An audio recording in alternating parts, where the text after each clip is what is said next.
There I am. Hi, everybody. Welcome to Ash Wednesday Vespers. It's been almost a year since we were all together, which is strange. I can think back to last year when we were in the Mission Center for our Ash Wednesday, and we didn't clean up from that for a long time because we weren't back there. I hope you have something you can use for communion. It can be the dinner you have at your table, or as I have, Ritz crackers and spiced apple cider, because that was what was in the fridge. We begin with a reading from Luke chapter 9.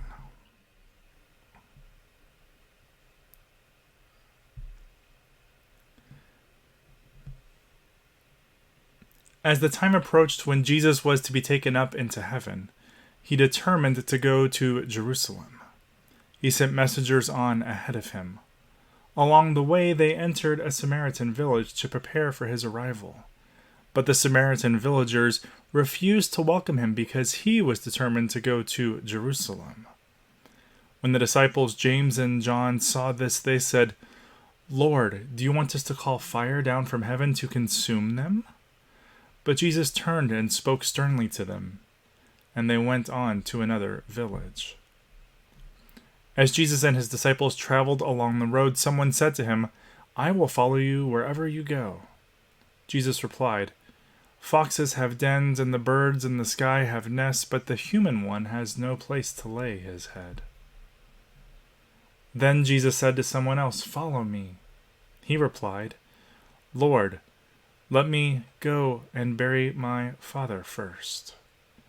Jesus said to him, "Let the dead bury their own dead, but you go and spread the good news of God's kingdom."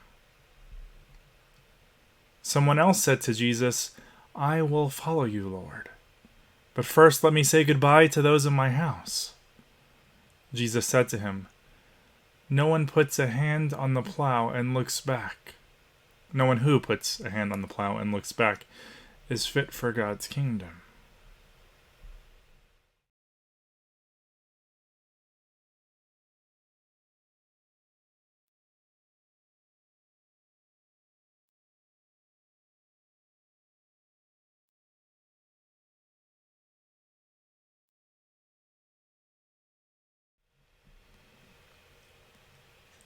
So I'm calling this series Human One as we go through this season of Lent together. Because in a year where we have been surrounded by daily reminders of our mortality, I think it is more helpful to think about our humanity. The ways that is a blessing to us. The ways that is good news for us. We light a candle tonight in the hope of what is to come.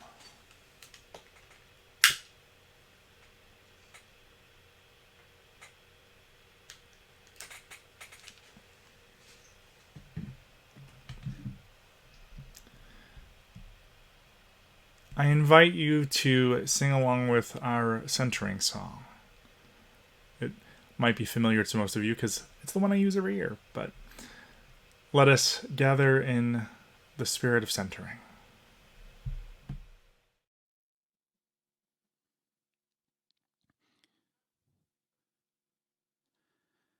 Create in me a clean, clean heart. Create in me a work of art. Create in me a miracle. Something real, something beautiful.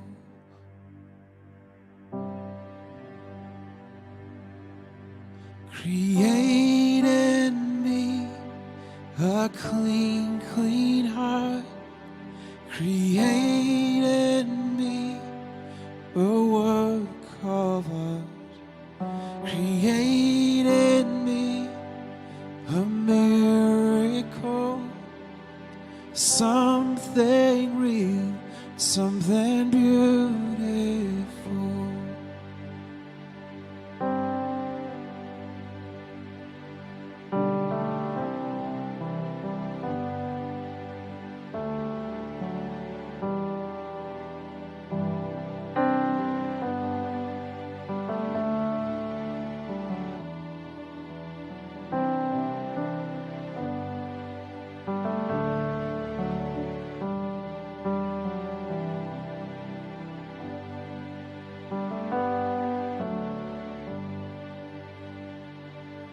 Create in me a clean, clean heart. Create in me a work of art. Create in me a miracle.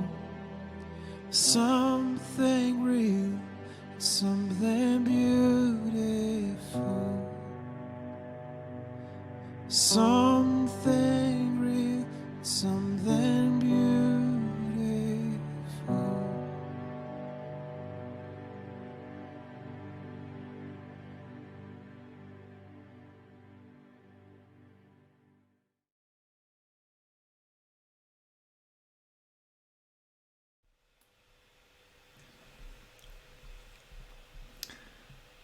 The text for this evening is not necessarily one we would traditionally use.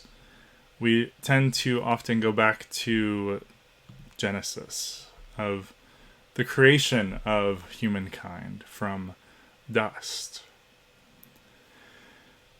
But we've been walking along with Jesus and with God's people through their story in order.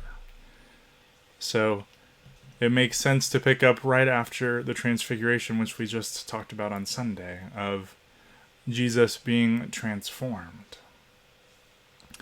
The words from Luke's Gospel that pick up right after, that we just read, the translation we have tonight says, because he was determined to go to Jerusalem. One of the more idiomatic versions that we often hear is, he set his face toward Jerusalem. He was looking that direction. This becomes a problem for him as they enter Samaria. And it's not necessarily clear unless you know a little bit about what's going on, what exactly is going on here. The Samaritan villagers refused to welcome him because he was determined to go to Jerusalem. And that's because, to recap history very quickly, the Samaritans were worshippers of Yahweh, just like those from Judea. But they had divided during the diaspora, when the Jews and all of those people were, especially from the southern kingdom and the northern kingdom, when they were separated. Some stayed behind, some left, and they kind of diverged in their histories over time. And so the Samaritans were the remnants of that northern kingdom, and their holy place wasn't Jerusalem, but it was something in their area. So because he was headed for Jerusalem, it made it clear that he was a different form of God's people. He followed a different tradition. And so there is, it really comes down to almost an ethnic tension because of how their histories had diverged as a people. They saw each other as other, even though they worshipped the same God. They had different traditions and understandings around that. And so when Jesus comes and they turn him away, the disciples respond with maybe what is expected of someone who is other. Now, we should just call fire down on them from heaven and to consume them, because they're not like us and they are not filled with kindness. But they're just following the tradition of the ones who have gone on before them, and really both sides. Both were at fault here in perpetuating this divisive history. But Jesus responds and says, he speaks sternly to them. We don't see what he says, but he admonishes them in some way and says, "No, that's not what we're going to do. We're just going to keep going." And so Jesus here he rejects the pattern of vengeance that is historical to the people. The pattern that the disciples want to perpetuate. He says, no, that's not what we're going to do. Let's just keep moving. So these systems that repeat themselves, he is working against. I think that's an important part of this story for us today as we see a similar division in our country and even in our world. But the way of Jesus fights against that vengeance. It rejects that pattern, that over and over again way of being. And as Jesus continues, he sees people along the road who come to him and ask him about what it means to follow him. And he responds in ways that they're not really open to necessarily. And especially, I think, the helpful image for me is the last thing that Jesus says. No one who puts a hand to the plow and looks back is fit for God's kingdom. In their time, the plow that they would have been one pulled by oxen, and you had to push down on it for it to keep going. If you let go, it would fly up in the air and it wouldn't do its work. And so I think this is a metaphor of what it means to follow Jesus. It's hard work that requires us to pay attention. It requires our focus. It requires us to keep our hand on the plow and move forward. We see that movement forward when Jesus moves on from the Samaritan village, and we see him talking about it here. That's a good intro into this season of Lent for me, because this time we set aside each year, these 40 days, not counting Sundays between Ash Wednesday and Easter, are a time for us to refocus, to pay attention to where our eyes are looking.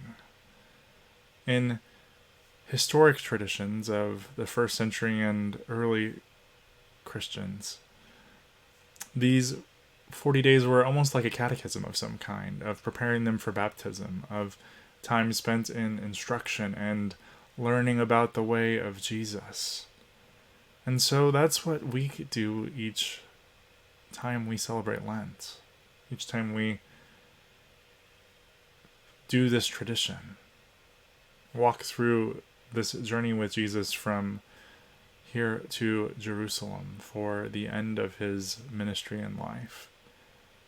We see how he moves about in the world. We see how he interacts with people. And it provides for us an image of what it means to be human. Though Jesus is divine, his humanity shines forth in these stories.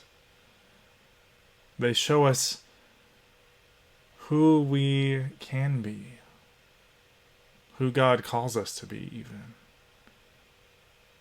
And so on this night, which we may not be physically together, we are virtually together, digitally together, beginning this season with intentionality, with focus, remembering that we are human, we are not God, and that's a good thing.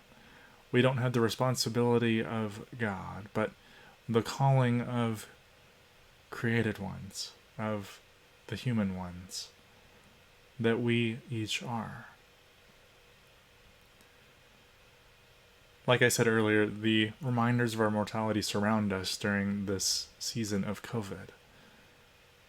But we remember Jesus' story. As he heads to Jerusalem, he interacts with people and trains up his disciples to carry on his mission of working to bring life, especially to those on the margins. That's what is fulfilled in his dying. When he gathers with them for that last time in the upper room, he's telling them the story. They may not fully understand it, but he's explaining what is happening and why it's happening. And that's why it's a tradition we carry on. We do the Lord's Supper, maybe not so often right now during this season of COVID, but we do gather, remembering Jesus and his life, death, and resurrection, which we hold in tension in this season of heading towards something we know is going to happen and we will remember again on Good Friday. But we are a post-Easter people too. So we take the grain of the field. Our bread is different than what they used in the upper room at the Last Supper. I have crackers, you have your different foods. Some of you are having dinner, and others brought what you had in your house.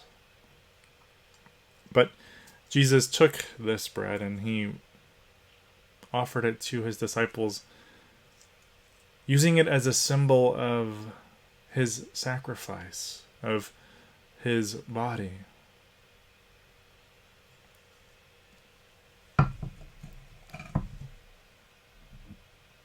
He took the cup of the table. When he had finished dinner with them, he reminded them that this would be a symbol of the new covenant that he was bringing about. That in drinking of this cup and eating of the bread, they might remember him, his story, that it might be lived out in their actions. So we eat of the bread and of the cup, remembering Jesus.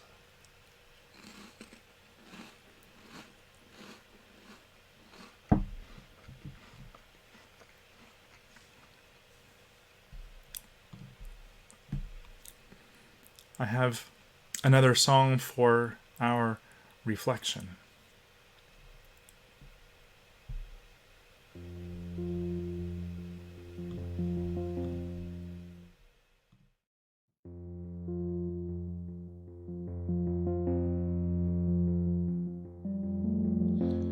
From dust we've come, and dust we are, and shall return. Be still, my soul, and let it go, just let it go. Glory to God, glory to God in the highest. Glory to God, glory to God in the highest.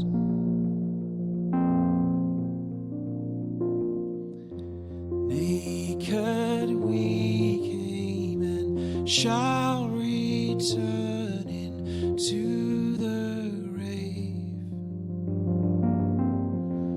Be still, my soul, and let it go, just let it go. Glory to God, glory to God in the highest. Glory to God, glory to God in the highest.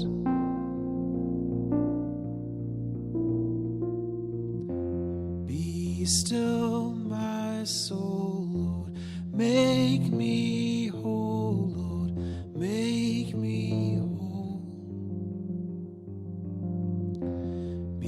still my soul, Lord, make me whole. Lord, make me whole. Heart, make me whole. Be still my soul, Lord, make me whole. Lord, make me whole. Glory to God, glory to God, glory to God, glory to God.